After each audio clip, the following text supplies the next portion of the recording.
In our house, we never say the word finished. I know it sounds like some weird suburban cult thing, but my dad, a guy who spent 40 years as a master carpenter, treated that word like a curse. To him, finished meant there was nothing left to grow, nothing left to fix, and nowhere else to go. When I was 6, I tried to tell him I was finished with my broccoli. He didn't yell. He just knelt down, looked me in the eye, and whispered, "The plate is just resting, kiddo. We're never finished." It became our family's secret language. If a movie ended, it was to be continued. If we graduated, it was just a long recess. We never even had a final dessert. We called it the opening act for breakfast. But the vibe changed when Dad got sick. The doctors used all the words we weren't allowed to say. Terminal, end stage, the final chapter. I remember sitting by his hospital bed, clutching a coffee that had gone cold hours ago.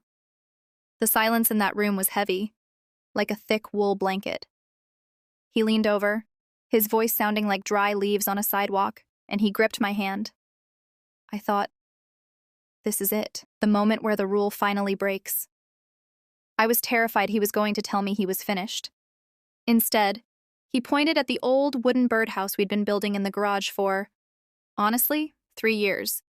It was still missing the roof. He winked at me, just a tiny, shaky movement of his eye, and whispered, "Don't you dare put the shingles on yet. I'm just stepping out for some more nails." He passed away 20 minutes later. At the service, people kept coming up to me saying how final it all felt. I just nodded and smiled because they didn't get it. Now I have a son of my own.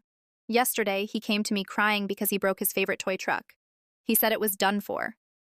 I sat him down on the workbench, handed him some wood glue, and said, "Leo, look at me.